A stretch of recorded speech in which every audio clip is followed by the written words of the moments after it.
Joe. I'm your host, Joe Baker, and welcome to the show. Look here. They in the cell. They in the op cell. The officer is right. They in the op cell. They got his commissary cart. You know what I'm saying? That sits up on the bed. It's a box, a plastic box. They got it out and they pulling. They going through it, right? They looking. They don't find anything. She sat there on the bed for a minute, looking disgusted and all this and that, right? And then she looks and she sees the top. Now this is all plastic, but the side of it, the handles are brown. And she notices how the handle is set on it, right? And what had happened was this. Up under the handle on the left side, right, it had been carved another slot. Basically, they had taken another piece of plastic and melted and made it like a sliding little area where you can slide a phone right in there. And if you're not paying attention, because you put it the back side up, right, because it's silver, it'll blend right into that plastic. And then the covering of the top of it is covered up by the handle, which is brown. So when the handle is all the way down, you can't really see it unless you're paying attention. Because it's still showing, but you gotta watch, you gotta look. And she seen it. And when she seen it, she pointed to the officer. She said, "You see that?" And he was like, "No, I don't see it." So she held it up and she said, "Look hard." She held up the lid of the box to him and he kept looking and he saw it. He said, "There's something right there."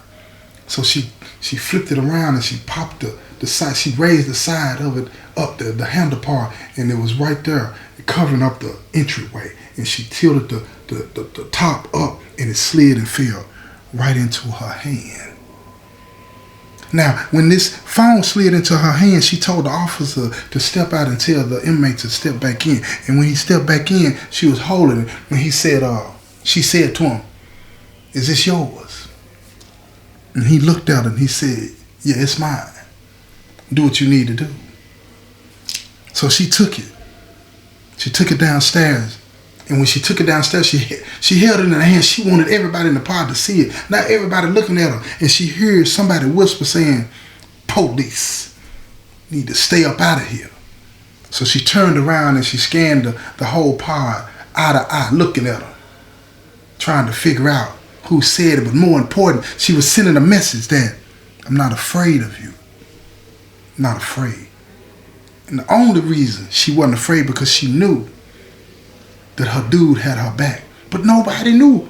But see, that confidence that you can get just by knowing something yourself, you feel what I'm saying? He had laid it out to her how to act, how to approach this thing, because the psychology of prison is another level too, right? You can't show no fear. I'm telling you, listen to me. People in the penitentiary can smell fear, just like an animal in the wild can smell fear. I'm telling you. And she showed no fear as she was scanning the audience. That don't mean they were scared of her either. Don't get it twisted. Because you show you ain't scared, that you won't get faded. So she looked them in the eyes one at a time and she scanned the room, and then she turned her back on. Then she walked to the desk and she said, "Give me a plastic bag." She put it in the bag. They walked out, went to the captain and told the captain what had happened, and he told them to write it up. She had never written anybody up, but she had always had somebody else to do it. They said, "It's time that you learn how to do it." So she sat there and she got on the computer. They taught her how to do it. There was nothing to it. They issued the write-up later after she was gone home.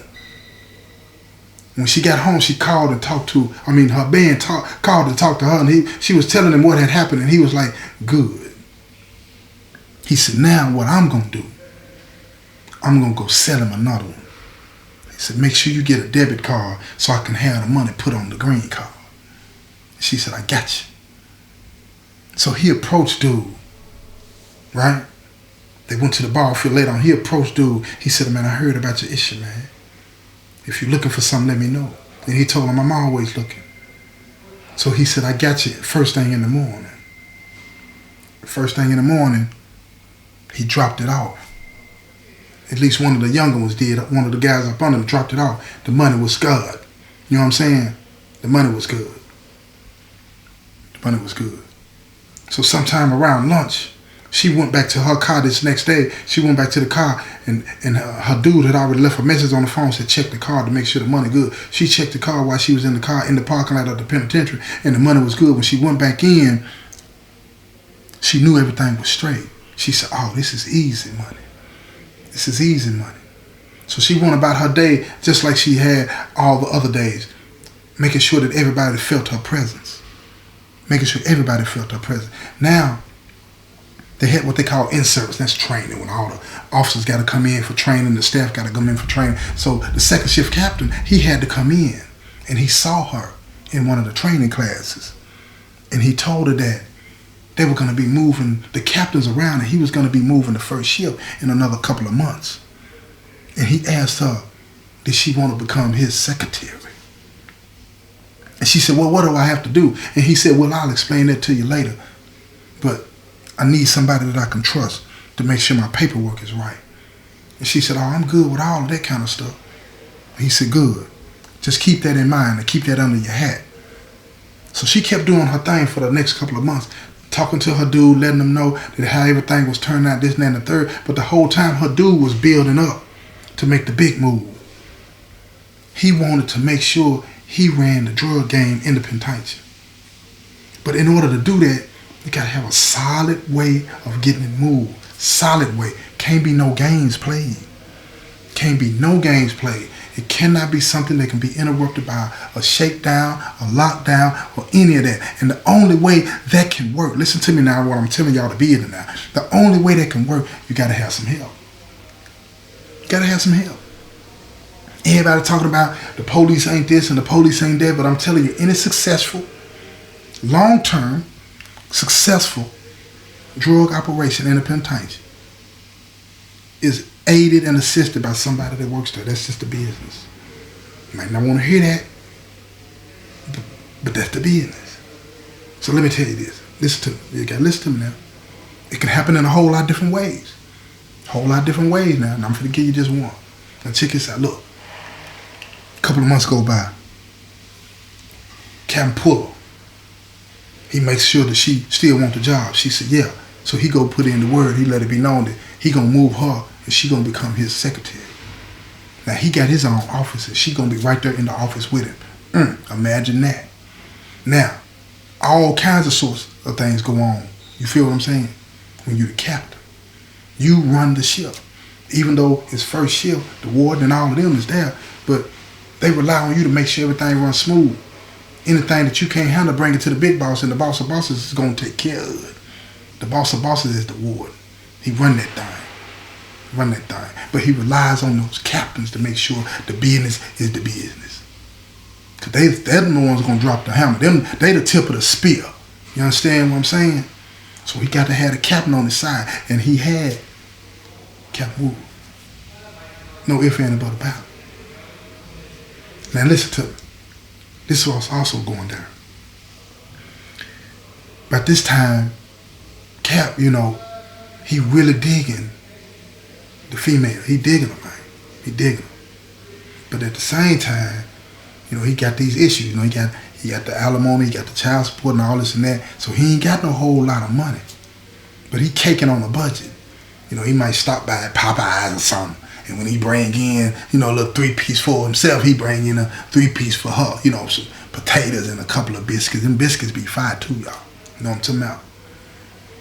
So now, she's starting to feel him. He doing this 2 or 3 times a week. That ain't no big bit. That ain't no big business at all. That's a little bit, $3-4 here and there. That ain't nothing. And she acting like she's all excited and impressed by it. You know what I'm saying? Thank you for taking care of me. Ooh, you must have known I was hungry today.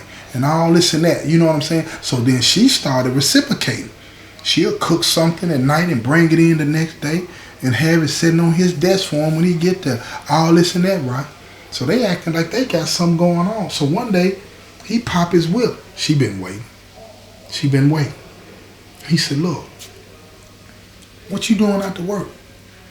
She said, I ain't got much to do. I just go home and I relax and chill and have me a bottle of wine or something, you know what I'm saying? He said, the whole bottle? She like, nah, I ain't drinking the whole bottle, But I have me an old bottle of wine waiting on me, you know what I'm saying, when I get there, all this and that. He said, you got anybody to share it with? She said, no, not these days, you know what I'm saying? My man, he felt like he didn't need me no more, so he left. So I ain't even worried about him. I'm just doing me. I'm all right. So he was like, well, why don't we hook up sometime? I get lonely too. She said, I thought she was married. Then that's when he broke everything down to her and told her he divorced. You know what I'm saying? He paying all this and paying all this. Just running his mouth. He couldn't help. He just got it all out. And she was like, oh, okay. Well, shoot, here go my number. You know what I'm saying? Go on and give me a call when you want to. You know what I mean? And when I ain't got nothing to do, drop on by. You know what I'm saying? Gave him the address and all this and that, right? Oh, he couldn't wait. He couldn't wait. 2 days later, he give her a call. When she on her way home, they just walked out the penitentiary together. He give her a call and tell her, he said, look, how about I stop by tonight? You know what I'm saying? Can you cook something for me? She said, yeah, I sure cook something for you. She said, what you want? He said, just surprise me. She said, well, okay, then you bring something to drink. He said, I got you. I got your bottle of wine. We're going to come by. Let it do what it do. She said, all right, then, let it do what it do. She said, you ain't ready for me. You too old now. She said, I be done gave you a heart attack, all that old kind of stuff. You know how they do. He said, well, I'll show you something. I can teach you a thing or two. So he drops by. They eating good, you know, sipping on the wine. You know what I'm saying? They got some of this soft music playing, you know, and all this and that, right? So the phone ring, her phone ring, right? She answered the phone. She said, excuse me a minute. She walks into the next room. She said, what you want? Playing the role. You feel, what you want? And he said, is he there? And she said, I'm busy. That's to let him know that, yeah, he there. They done worked all this out. So then he tell her, he said, look, let it do what it do. And she said, I'm busy. I ain't got time for you. I got somebody to know how to treat a woman over here. That let him know, I'm finna put it on there. I'm finna put it on there. Now he ear hustling, Cap ear hustling. You feel me? He listening to the whole conversation. Now, he starts smiling because he know, you know what I'm saying, what she's saying is, look, I got things to do. So he already feeling like he got something coming tonight. So she hangs up the phone, said, bye, don't call me no more either. She hang up the phone, go back in there, chilling. He said, who was that? She said, somebody that getting on my nerve. He said, is anything you need me to do? You want me to take care of? You know, trying to stun in front. She's like, nah, you ain't ready for that type of like this. Somebody I made a mistake with. I done turned the whole corner. I don't mess with people like that no more. I want somebody that works hard, that's legit, that ain't in them streets. I'm through with that. And he was like, well, I'm your guy. And she was like, you too old. You can't do nothing with me. You can't do nothing with me. And he said, you'll be surprised. She said, okay then. All right. So later on, you know, they still sipping on the wine. They start kissing. He starts touching. And she tell him, hold up. Slow down. We ain't finna do that tonight. She could tell he was all excited. You know what I'm saying? But she want him to wait. She want to drag it out. You feel what I'm saying? So she let him touch on a little bit, you know what I'm saying, beneath the clothes, you know what I'm saying, smell it a little bit. But that's enough. Then she told him, look, you gotta go. We gotta be at work in the morning. And I ain't finna have you leaving from here, going to work. I don't need that. So he said, that's what's up. She walk into the door, give him a kiss. He get on down. He gone, right? Now, he riding on the way home. He think he got something going. So she picks up the phone and she texts her dude, the gangster, 911. He hit her right back. He asked, what was it like? How did it go? She said, I let him touch and smell a little bit, but that's about it. I'm going to make him work for it. They both start laughing and he-hen and ha-ha, right? I'm telling you, that's the game, baby. I'm telling you what it is. That's the game. They he-hen and ha-ha and talking about they finna break him out. And then he hit her with something she wasn't expecting. He tells her, he said, look, I need you to make him fall for you. Because I got plans. She said, what's your plans? She said, he gonna have to get with it or we gonna get him gone. And she said, what do you mean by that? He said, look, I got some big plans and it's gonna get us rich. Now listen to me. People in the penitentiary always want to try to convince people by saying, I'm gonna get us rich, right? But see, ain't nobody, not too many people anyway, gonna keep that solid like it. There's very few people I done met in the penitentiary that got rich, for real. Because it takes discipline. It takes discipline. Now, the gangster, he's showing some discipline, right? But You never know how this gonna turn out. So he baiting her because he want her to understand something's in this for you, because he finna push her to the limit. He finna push her to the limit. For real. She got to get her hooks in dude in a way to where he got to go all in. And I'm gonna tell you something. That's gonna take way more than getting it wet. You understand? Now y'all gotta keep up with me now. Keep up with me. Because it's gonna get better. Tell you now, it's gonna get better. Now here's the thing.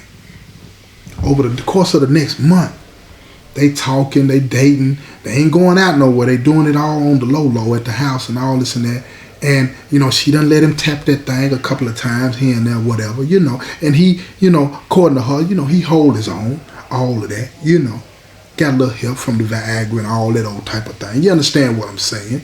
So anyway, after about 2 good months of milking him and all this and that, she got to pop the plan on him. And she tell him, she said, look, I'm going to need some help. And he said, what you talking about? She said, I don't know how to tell you this. I don't know how to tell you this, but I'm pregnant. He leans back on the couch. He said, oh my God. You what? He said, you told me you was protecting. You was on the pill. She said, I was. I don't know what happened. And he looking at her. He ain't no fool. He's a vet. He been through this thing. He looking at her like, you done trapped me. She got pissed. But this was all the setup, so it all plays to her favor. She said, I don't need to set you up. She said, you came over to me. You feel me? And I'm just telling you what it is. He said, okay, hold up. Because he started thinking of his whole career. Because if she go say something about this to HR, you know what I'm saying, he's done. And they ain't, because he gets fired from his job, it ain't going to relieve him of paying alimony and child support. So he got to figure this thing out. So he said, look, he said, give me some time to think about it. He said, when you going back to the doctor? And she tell him, I'm going to go to the doctor next week. He said, I want to go with you. She said, I don't need you going with me. He said, I want to go with you. Because he's still doubting it. So he gets up and leave, and she's mad and he's mad. But all her madness is this game. She popping her whip. Because guess what? She really has allowed herself to become pregnant because that's what her dude wanted. I told you, they got to get their hooks in him. And when you in this lifestyle, ain't no limits. Ain't no limits to this. So whatever you need to do to achieve the mission, that's what you do. And what you do. So now she got this baby in her. She got this baby in her. It's all manipulation. So the next week come up and they getting ready to go to the doctor. And they get to the doctor, she in there, and then you know how they lay them on the thing, they put that stuff on their belly and they rub the belly with that grease, and then they looking and they trying to see, and all of a sudden he see that little baby heartbeat, boom, boom, up a boom, up a boom. And then his heartbeat starting fast. He's like, oh my God. And then she reaches out her hand. I'm talking about she even manipulating when she in the hospital at the doctor. She reach out her hand and grab his hand and look at him. And that little tear rolled down her eye. And he looked back at her. See, in his mind, he like, I'm through. I don't know what I'm gonna do. He ain't got no more extra money to be taking care of no baby. He don't know what he gonna do. He squeezed her hand, trying to reassure. He been through this before. He know all the moves to make. But he popping it and she popping it, but both for different reasons. You feel me? And then the doctor wipes her stomach off. This female doctor, you know, wipe her stomach off and tell her, you know, she gonna get him a minute. You know what I'm saying? She steps out and then they talking. And he said, we gotta figure out something. And she said, yeah, we do. What kind of ideas you got? What do you want to do? He said, I don't know. I got to think about it. But we got to figure out something because raising a baby costs money. And she said, I know. But we got to figure out something because I want this baby. And then she capped him off talking about, I want us to be together. Now he looking at her. He don't know what to think now. But let me tell you something. If you want to hear the rest of it, you're going to have to tune in to the next episode, right? This has been another episode of Doing Time with Joe. I'm your host, Joe Baker, and I say peace, y'all.